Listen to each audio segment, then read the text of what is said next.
para essa primeira parte do nosso debate, nossa conversa, a gente trouxe o tema da responsabilidade civil, dos riscos inerentes à atividade farmacêutica, de tudo aquilo que acontece na prática, ou seja, não é um tema acadêmico, é um tema extremamente prático, é o que nós enfrentamos, porque todo aquele que trabalha com o medicamento corre o risco de que esse medicamento seja, ao invés de benéfico para o paciente, possa causar algum problema para esse paciente. E dentro desse ambiente de risco que a gente trabalha, um risco muito grande, tudo que é inerente à atividade farmacêutica acaba trazendo componentes para esse debate, né? Então, falar em responsabilidade é muito fácil. Você fala, não, lógico, a indústria farmacêutica é responsável pelo que ela faz, pelo que ela vende, pelo que ela fabrica, farmácia de manipulação, enfim, que realmente formulam os sais, né? Formulam os sais que são muitas vezes receitados por médicos diretamente, às vezes por hospitais, né? Às vezes de consumidor final dessa cadeia, que a gente vai falar em relação à parte tributária, mas os hospitais que encomendam esses sais, encomendam esses preparados, e claro que dependendo do problema, isso gera uma consequência para a nossa clientela. Então, eu queria começar com a Marcela. Bom dia, Marcela. Vamos começar a nossa conversa. Para você expor algumas poucas palavras aí, como você entende esse setor, como você entende a questão da responsabilidade civil, e em seguida partir para um debate sobre a parte jurisprudencial, a parte de discussões jurídicas em volta desse tema tão importante para a gente. Bom dia a todos, bom dia, doutor Fernando. Mais uma vez um prazer participar desse encontro, um tema que nos agrada tanto e ele nos é tão familiar. A responsabilidade civil, né, as indústrias farmacêuticas, elas têm algumas características peculiares, né, da própria indústria, mas de forma geral, quando a gente foca na questão da responsabilidade civil, muitas das suas atividades se aplicam naqueles aspectos gerais. Então, como a gente tem uma relação que predominantemente é de consumo, né, principalmente quando a gente foca nas farmácias de manipulação, acredito que a grande maioria das operações delas são voltadas para o consumidor final, é uma relação, né, que tem essas características e, consequentemente, é protegida pelo Código de Defesa do Consumidor. Isso é complicado de um certo ponto de vista, quando se fala em responsabilização, porque essas relações de consumo, o risco, né, do consumo, ele é imposto à empresa e não ao consumidor. Então, a gente tem o que a gente chama de responsabilização civil objetiva. Então, para que haja, né, para que seja configurada uma responsabilidade civil das empresas, basta que se tenha aí uma conduta, né, de ato ou omissão e um dano, e o nexo causal entre ambos. A gente não tem a questão da culpa. Então, resumindo aqui, falando de um aspecto geral, basta que se comprove que o medicamento adquirido, por alguma razão, causou um dano àquele consumidor, para que seja configurada a responsabilidade civil. Então, essa é a regra geral, essa é a forma como funciona, e a gente tem um trabalho sempre muito atencioso, muito árduo, para tentar desclassificar essa relação que acaba sendo tão, visando evidentemente o equilíbrio ao consumidor, mas de certa forma imputa um ônus muito, muito complicado às empresas farmacêuticas e de outros setores também. Então, o aspecto geral da responsabilidade civil é esse, quando a gente trata de relação de consumo, que são as grandes atividades dessas empresas. E a gente sempre visa, né, orientar, trabalhar junto, né, com as empresas farmacêuticas justamente para evitar chegar nesse ponto, porque a partir do momento em que se tem aí um processo judicial em que se discute uma eventual responsabilização, a figura muda um pouquinho, e aí a gente tem que fazer um trabalho muito muito técnico, muito inteligente, junto com a empresa, para tentar justamente quebrar aí essa relação automática que o Código de Defesa do Consumidor impõe. E isso a gente vem observando bastante resultado na jurisprudência. Então, aquilo que se tinha como automático, como a empresa vai ser responsabilizada, dentro, né, de algumas condutas que são adotadas, de procedimento, de documentação, na questão de controle de qualidade, né? A gente tem trabalhado e tem observado alguns resultados na jurisprudência que afastam essa responsabilização. Então, é sobre isso que a gente vai falar um pouquinho hoje, né, doutor Fernando, e trazer aí algumas soluções, algumas orientações que a gente sempre defende que diminuem, de fato, os riscos para as empresas que estão nesse setor. Então, vamos começar pela ideia do que é o responsável, né? Então, é claro que a indústria, como toda a farmácia, de manipulação que para na indústria nesse aspecto, quem manipula medicamentos, quem vende esses medicamentos assume a responsabilidade civil por essa prática, né? Então, primeira coisa, você precisa trabalhar com medicamentos sejam registrados pela Anvisa e que essa responsabilidade não decorra de alguma ilegalidade praticada por você. Então, dessa ilegalidade nós não estamos tratando. Nós estamos tratando de uma atividade absolutamente regulada e que, por alguma questão de contaminação, uma questão de manipulação posterior ao preparo, manipulação no campo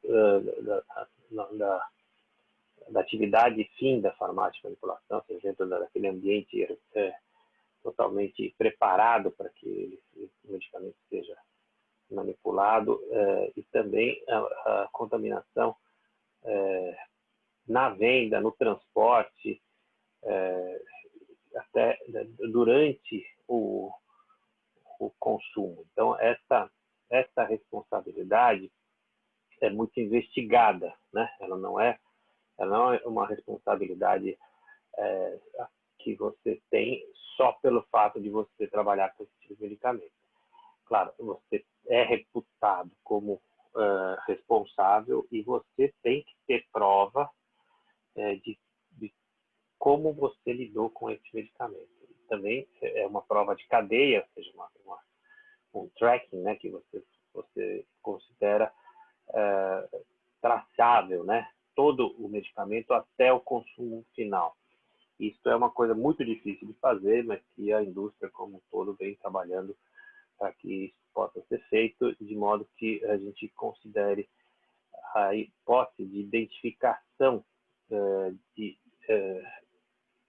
que parte da cadeia foi rompida, em que extensão foi rompida a cadeia, de modo a gerar um problema para o consumidor. Este é um ponto que, durante o seu trabalho de advogada e seu trabalho de investigação no setor, você tem aí conseguido identificar como é que funciona isso, Marcela? Você pode explicar para a gente como é que funciona todo esse trabalho? O processo magistral, né, que é o processo de manipulação desses medicamentos, ele tem diversas normas técnicas, né, a serem seguidas. Ou tem um responsável farmacêutico que ele participa desde a aquisição dos insumos, né, verificando ali a procedência, a qualidade, até a dispensa para o consumidor. Então, é um processo que começa lá atrás e termina só na hora que sai, de fato, o medicamento para o mercado, para o seu consumidor final. É uma cadeia muito, ela tem algumas etapas, e ela necessita desse cuidado. E as falhas, né, dentro desse procedimento, elas ocorrem, evidentemente, toda empresa, enfim, toda atividade, ela tem seus riscos, mas o que a gente observa é que quando isso é feito de acordo com os protocolos, isso é muito reduzido.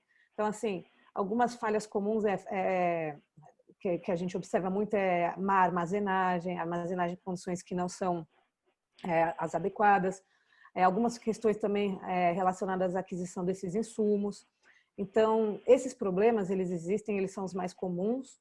Contaminação, evidentemente, não é um problema tão comum, mas acho que é o grande medo, né? O grande risco que se tem aí, de fato, porque quando a gente fala em uma contaminação, é uma falha nesse controle de qualidade, dentro desse processo muito grande.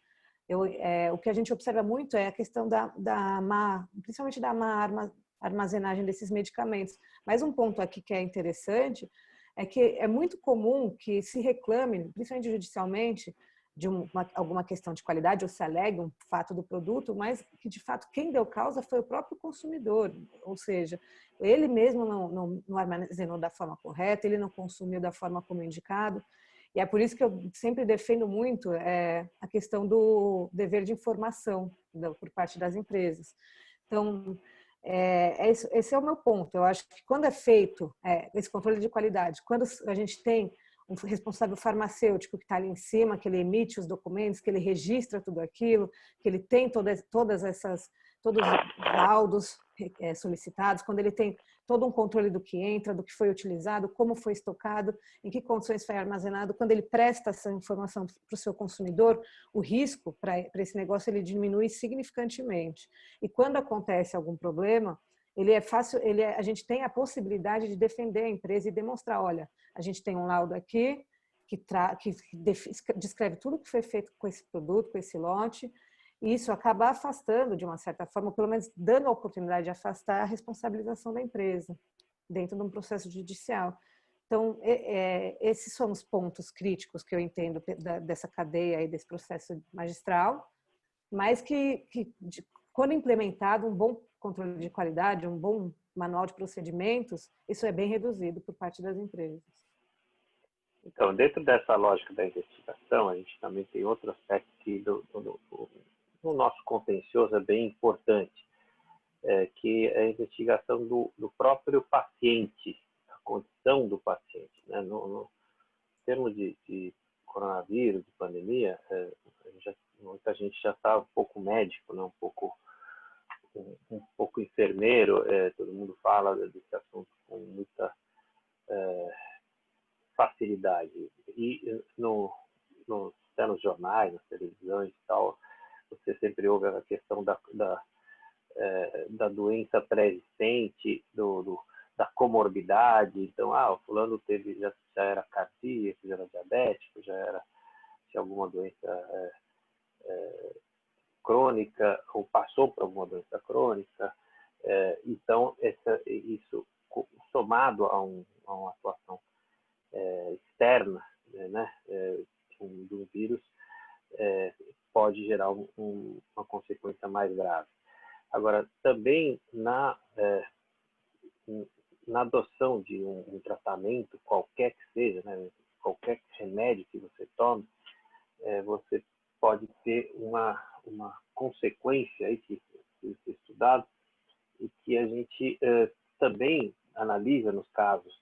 E veja, quando a gente analisa os casos, não é que a gente está defendendo pessoas equivocadas ou pessoas que praticaram dano, não é nada disso. A gente está defendendo a decisão justa, que pode ser decidido e o que a justiça vai entender como certo depois de tudo que for provado, e a gente ter o direito de nos defender. Então, o direito à defesa é esse. Agora, dentro do nosso campo de atuação, essa discussão da condição do paciente é importante, Marcelo?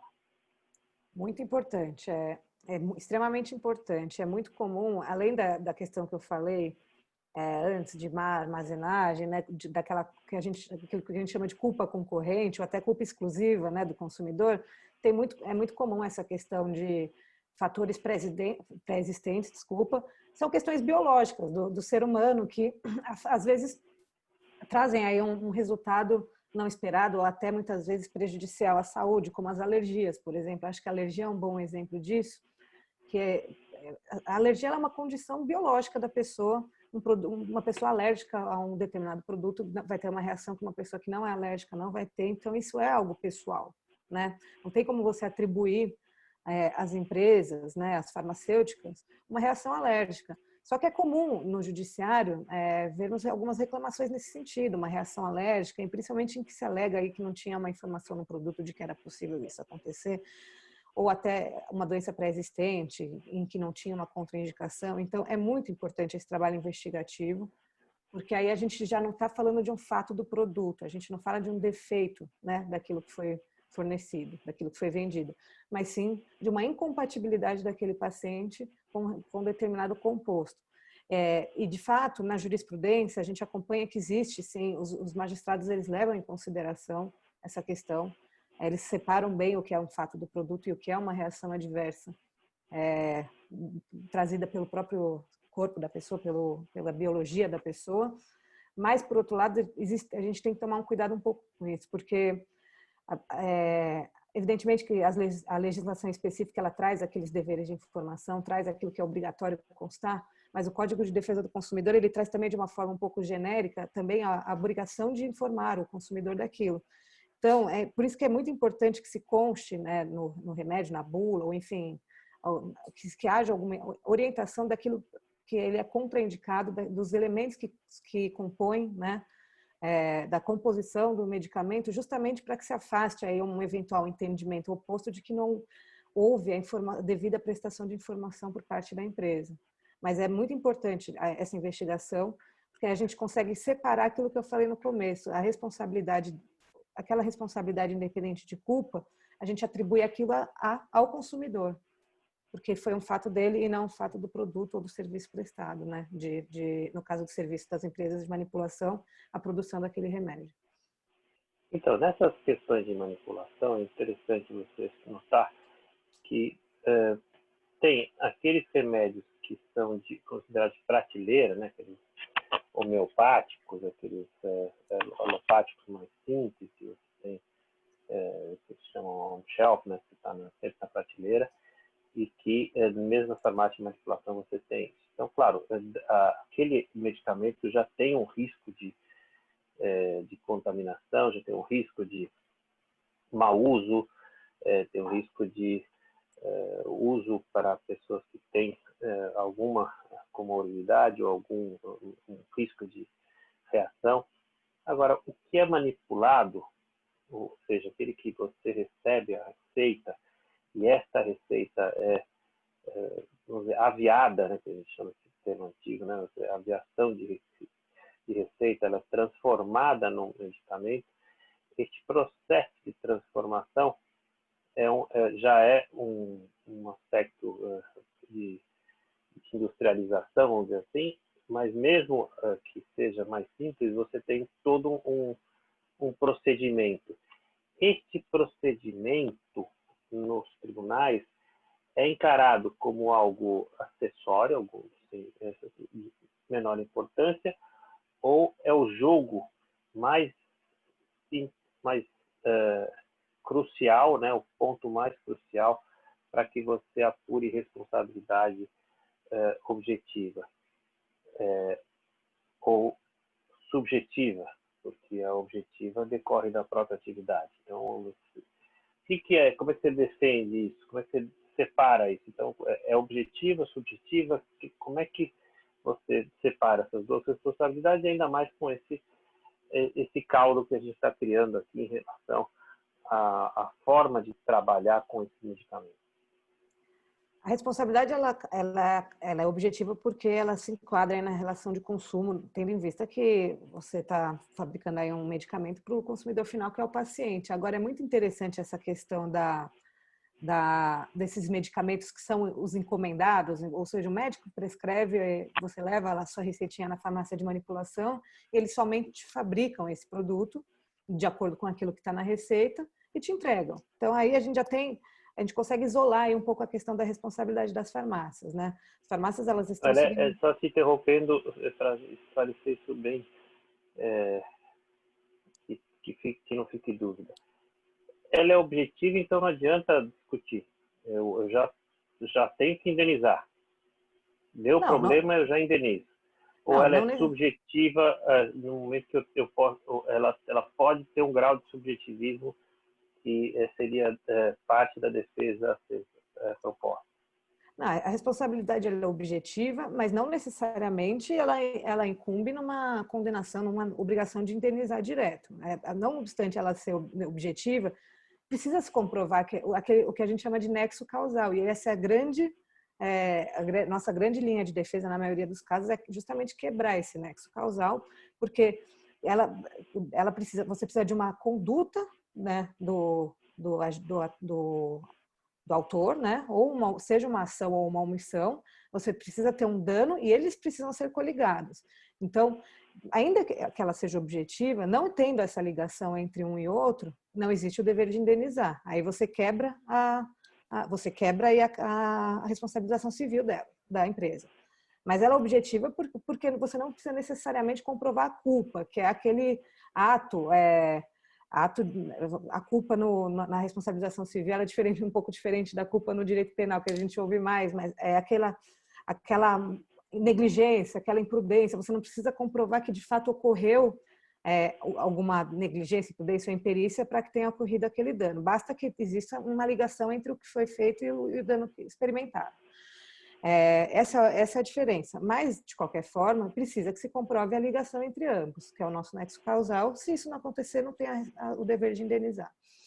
Mas a responsabilização ela é objetiva por força do Código de Defesa do Consumidor e a gente não vislumbra exceção nesses casos, a não ser, evidentemente, quando se fala nas exclusões de responsabilidade, que é quando tem a culpa exclusiva do consumidor, né, que é o clássico caso de exclusão de responsabilidade.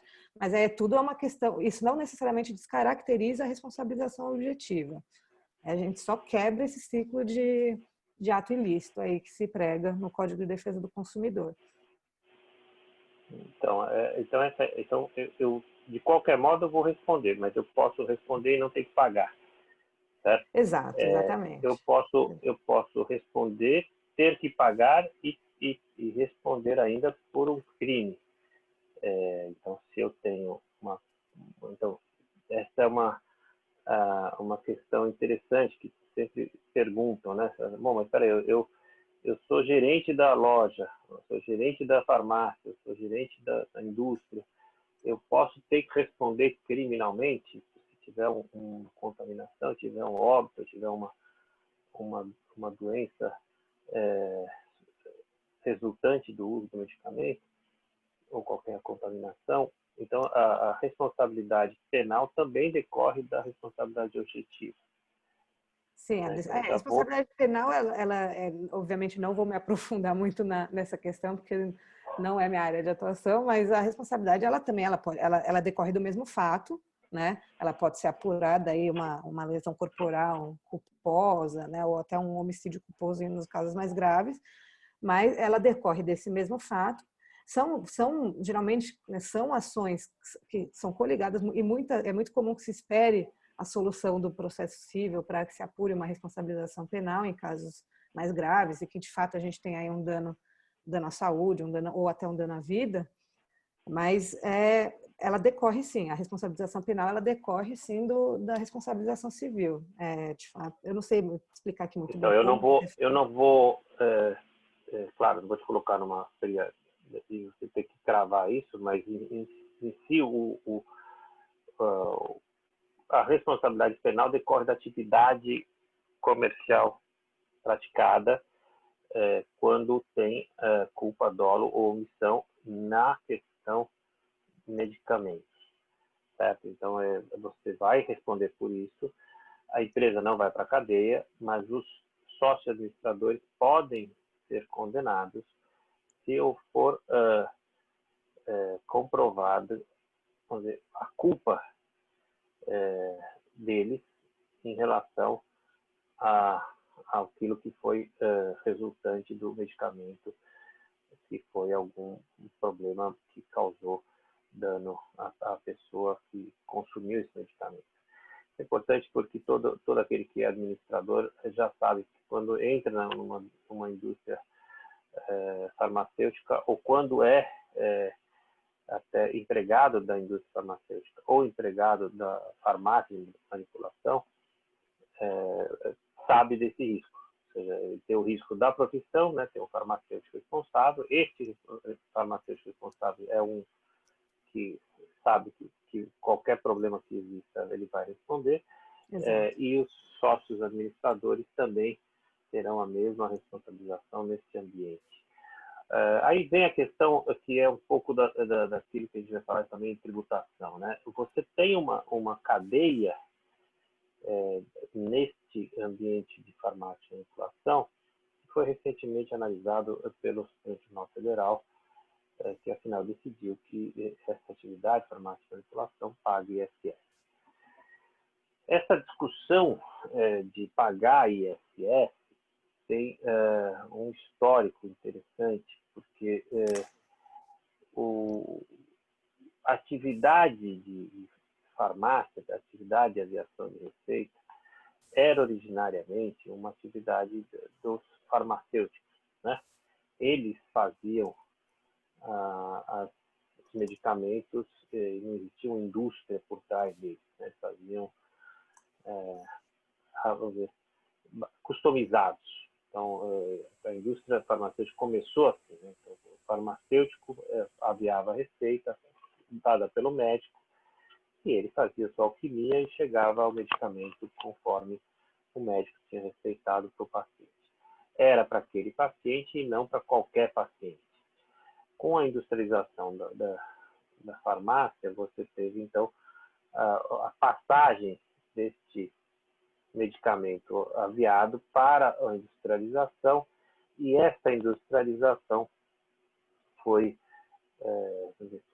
se afastando da ideia do farmacêutico, que ficou bastante pontualmente responsável por atividades de farmácia mesmo, não de aviar receitas, mas apenas para dar injeção, fazer um curativo, fazer alguma atividade como essa. Então, tudo ficou por conta da indústria, e que depois isto voltou a uma condição mista, que se chama hoje, que é a condição de farmácia de manipulação, porque ela tem um quê de indústria e um quê de serviços específicos.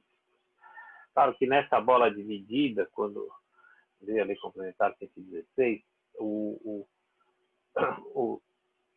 farmacêutico que aviava a receita chegou a constar no projeto de lei como serviço.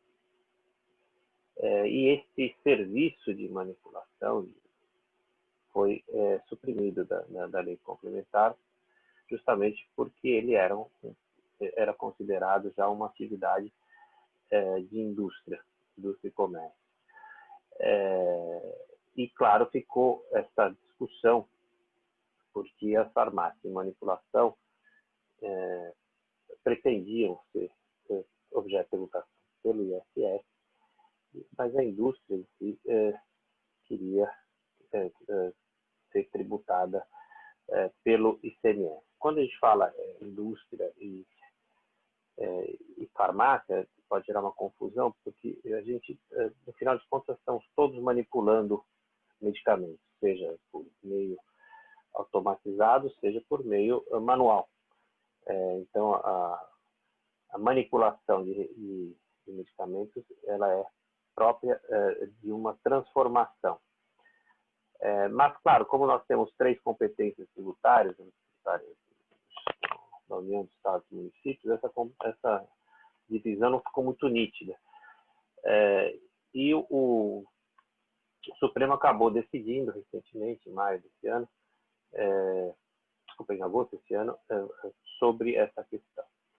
E nessa debate ficou uma preocupação no ar, porque a indústria manipula, sim, ela manipula, às vezes ela também vende para a farmácia de manipulação os produtos, e esses produtos a farmácia de manipulação transforma em medicamentos.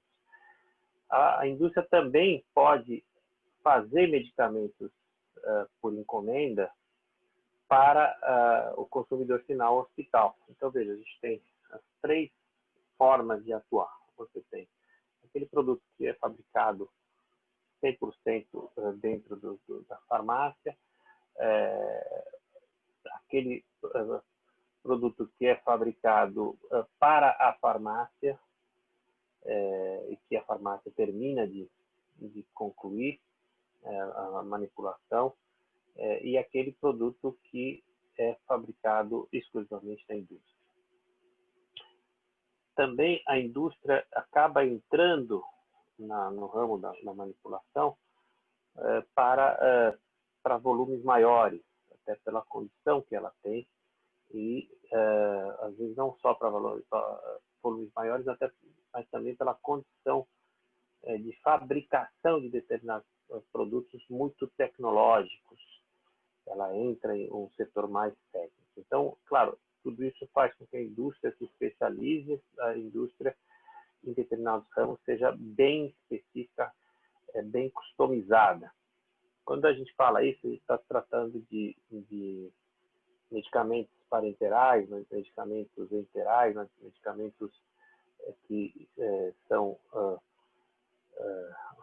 alopáticos, não só homeopáticos, e que essa manipulação precisa ser feita para um grupo de consumidores que vão prestar serviços para os pacientes. Então, você coloca outro elo na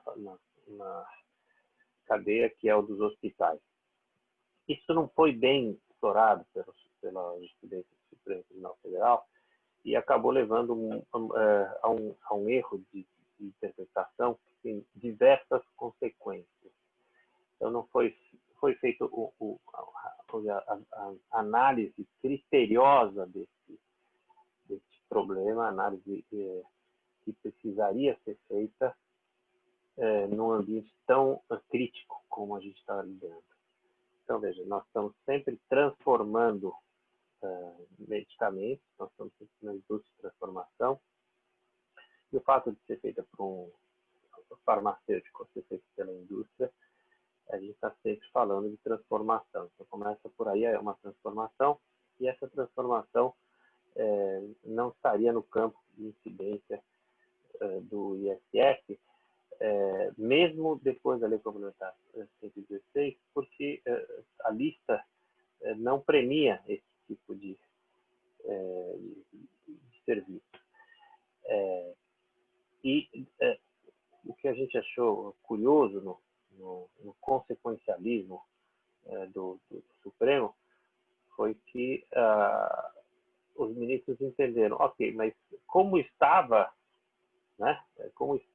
no projeto de lei e foi retirado, no final de contas a gente tem uma intenção do legislador e como isto é um serviço, na essência, eu considero que tem que ser tributado pelo ISF. Então, eu acho que é interessante a consideração do Supremo, porque ele trouxe um componente que não estava no jogo e que não estava nem na lei, mas que estava na intenção do legislador.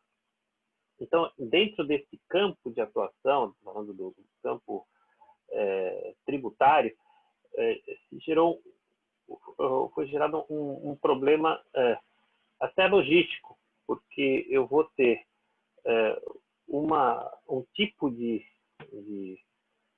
empresa que vai ser considerado prestador de serviço quando ele sequer tem uma atuação particular, né? Porque o que os ministros entenderam, olha, o farmacêutico é aquele que efetivamente atende paciente a paciente conforme ele recebe a demanda. Esse atendimento paciente a paciente é uma coisa que nem na farmácia de manipulação existe mais. É um atendimento, claro, a gente está atendendo consumidor. Mas esse consumidor, ele já não está mais tão customizado. Não é uma coisa, ele é mais estandarizado. Isso há muito tempo. Com o comércio eletrônico, então, isso é uma coisa bastante impessoal. Então, não é mais paciente a paciente, não é mais paciente a paciente, segundo a particularidade do paciente. É muito mais receita a receita, é que você simplesmente coloca naquele conteúdo os ingredientes conforme a receita. E aí, claro, você vai ter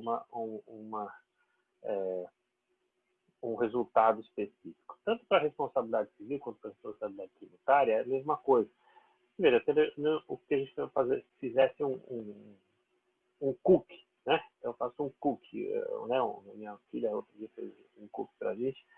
Ela faz lá um biscoito, ela faz para a gente. É uma transformação. Ela fez aquilo para a gente, para nos agradar. Qual seria a diferença dela fazer isso para nós, segundo uma prescrição, do que o mesmo cookie para a amiga dela?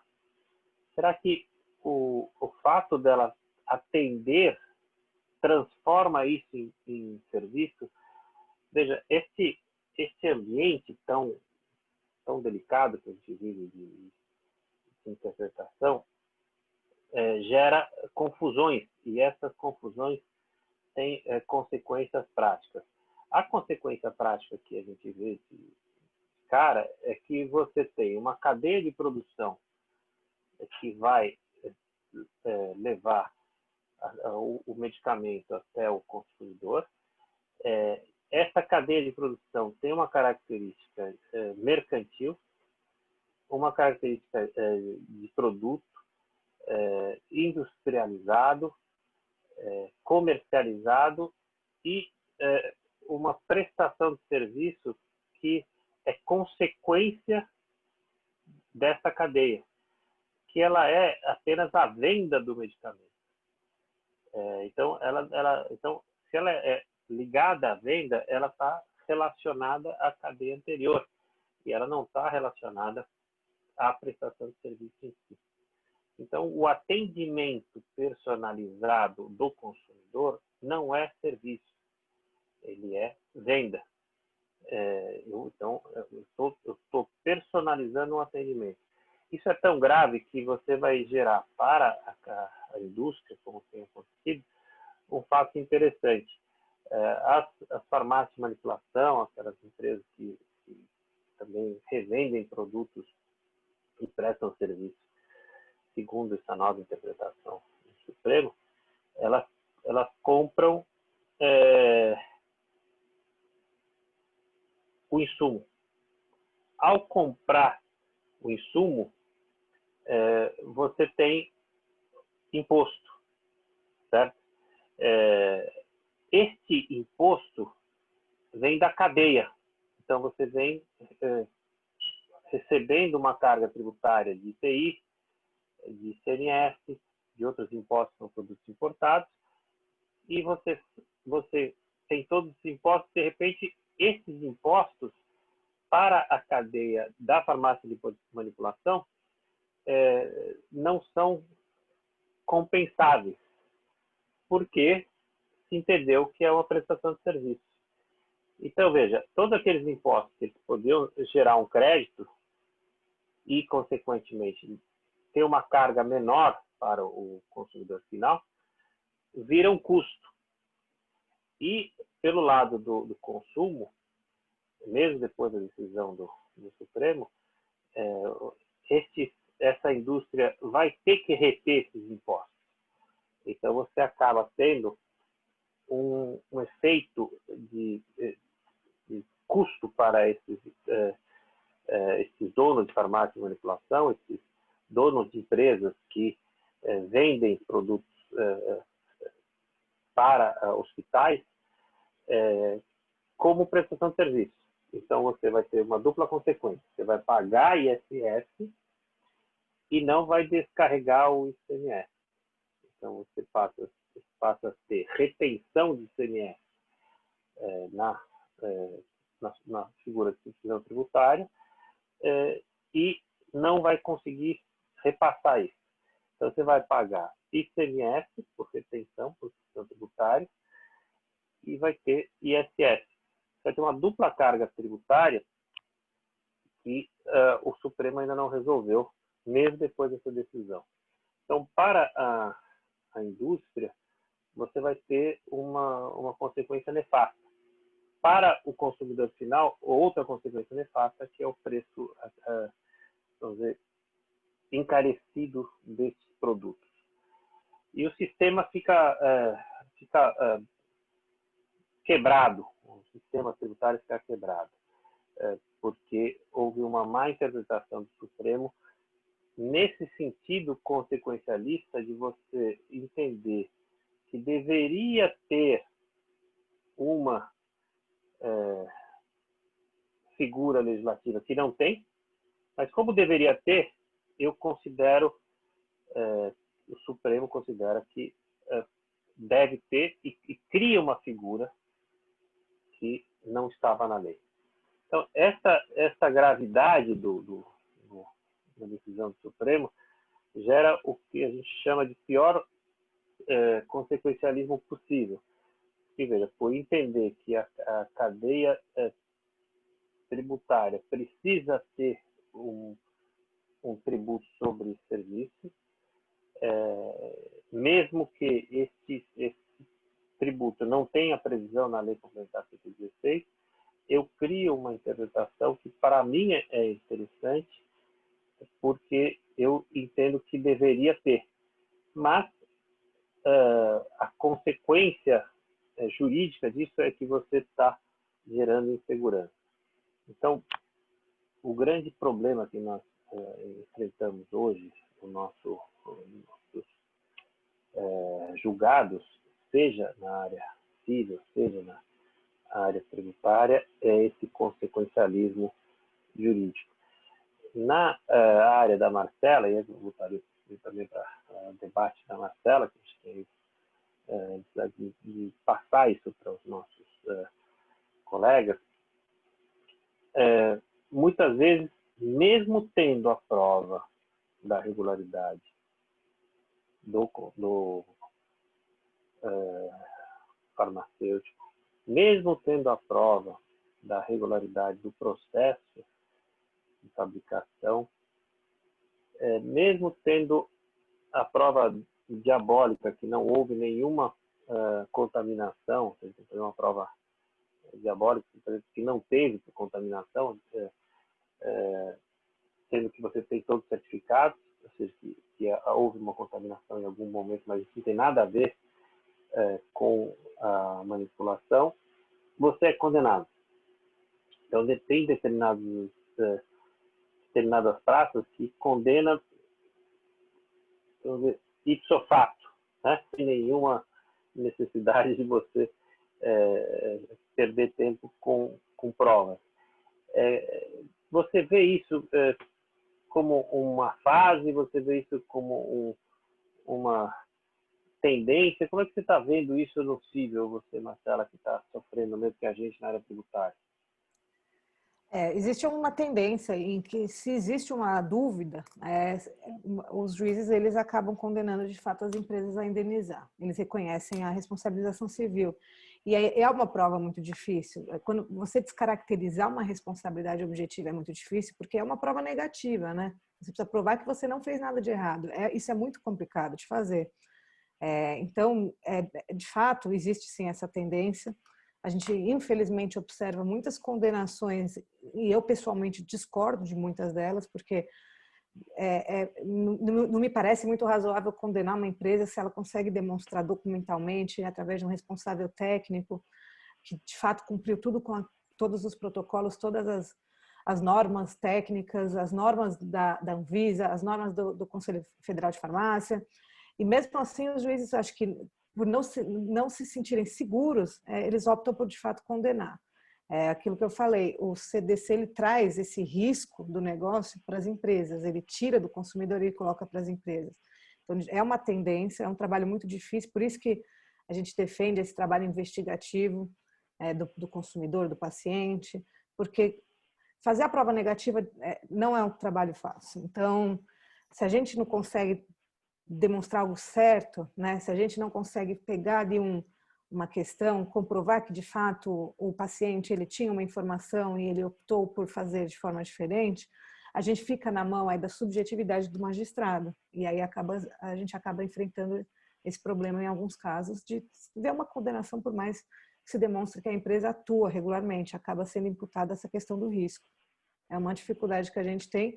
Eu, da forma como a legislação ela é hoje, eu não vislumbro muitas mudanças nesse sentido.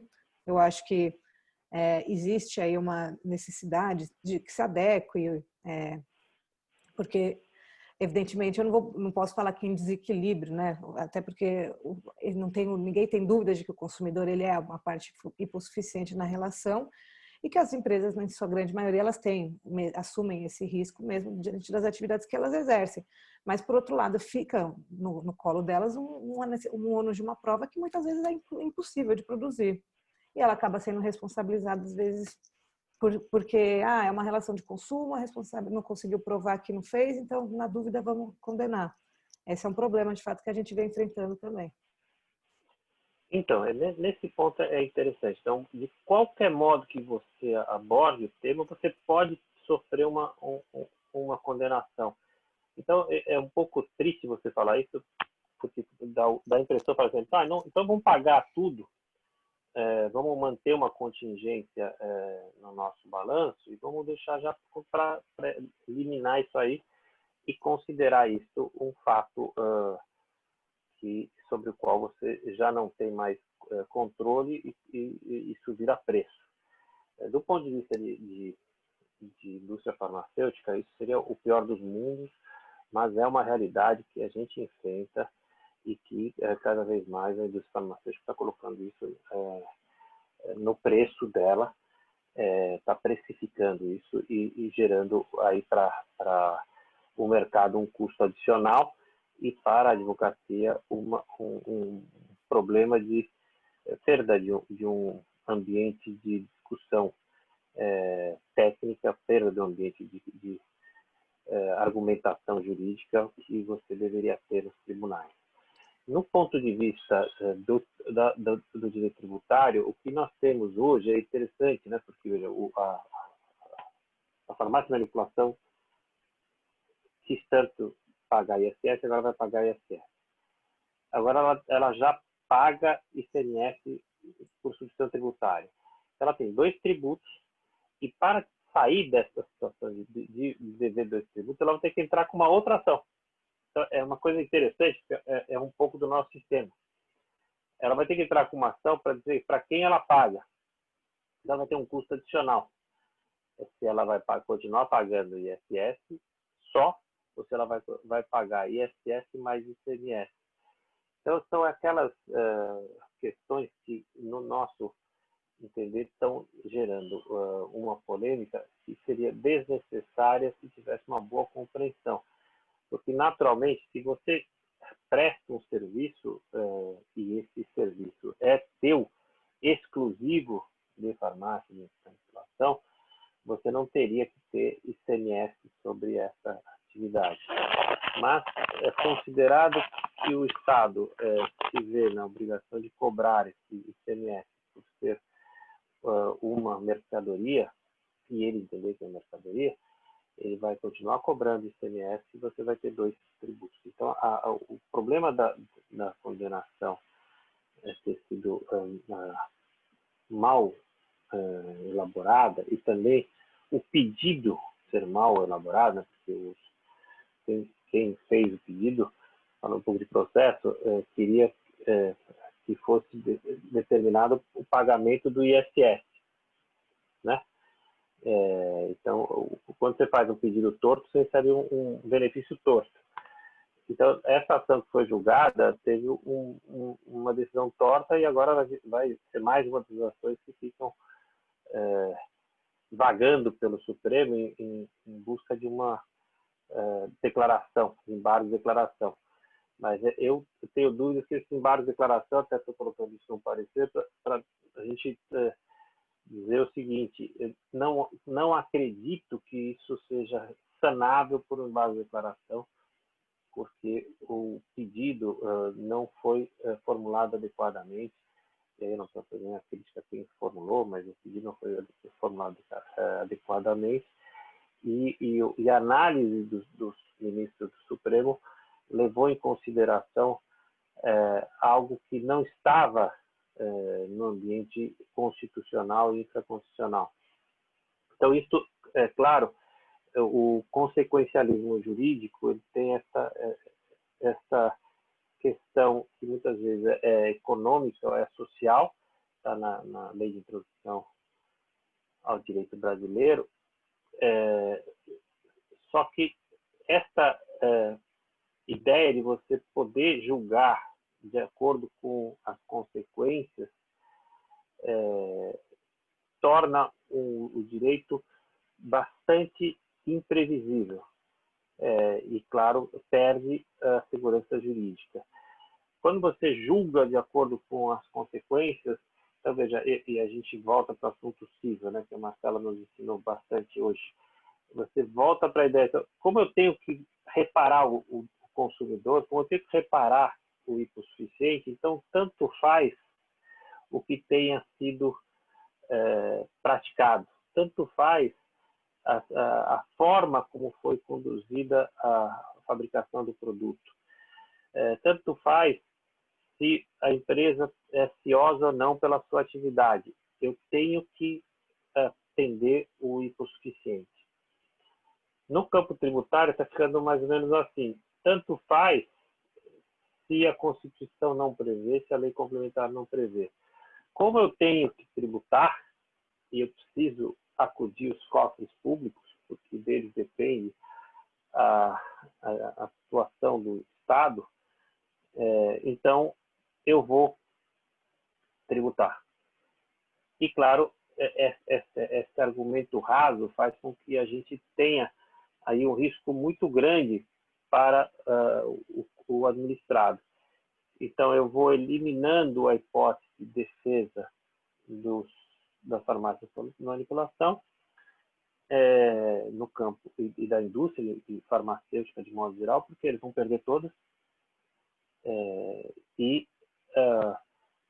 Eu vou também, por outro lado, reduzindo a hipótese de discussão no campo tributário, porque como eu tenho que contribuir, então eu vou contribuir a qualquer custo.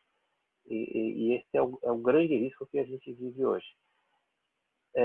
Claro, para não ficar pessimista, né, não tirar uma depressão generalizada aqui nos nossos queridos ouvintes, que palavra de esperança você tem, Marcela, no campo civil? Vamos lá. Eu acho que o grande ponto é tentar não deixar chegar nessa situação de ter que se discutir alguma questão de responsabilização no judiciário. Então, é um pré-contencioso bem feito, reduz muito esse leque aí de situações em que se, de fato, fique na mão de um magistrado e fique sujeito aí a essa relativização que a gente tem acompanhado aí. Então, é muito importante que as empresas elas tenham em mente que quando eu falo só em instaurar um bom controle de qualidade, ter um responsável técnico ponta firme que cumpra com os requisitos tanto da legislação quanto também das normas da área, você acaba não só, evidentemente, tendo uma possibilidade de se defender no judiciário, mas também evitando que a discussão chegue nesse ponto. Então, quanto mais cautelas tem nesse aspecto, menos problemas se enfrentam no futuro. Então, a gente trabalha muito também orientando essa questão, analisando a documentação, analisando o procedimento, se ele está em acordo com a lei, se ele está em acordo com aquilo que a Anvisa, que a Conselho de Farmácia estipulam, e se ele também atende, né? Quando a gente pensa na relação de consumo, se ele também atende aquilo que o CDC dispõe. Porque aí, por mais que de fato tenha esse aspecto em que fique na mão do magistrado, em que tenha uma certa subjetividade nas decisões, ao menos esse risco se reduz um pouco. Então, a gente consegue trabalhar para tentar quebrar, porque pode ser que de 5 casos a gente não consiga, mas em um a gente consegue. E sem essa documentação, esse procedimento, a gente não conseguiria. Então, é muito importante a gente não desanimar e trabalhar de forma que se reduza, de fato, o contencioso e, se acontecer, pelo menos ter aí um leque de opções na mão para a gente trabalhar uma boa defesa e tentar afastar uma responsabilização. Muito bom. E no campo tributário, igualmente, a gente tem aí um desafio a partir dessa decisão equivocada do Supremo Tribunal Federal.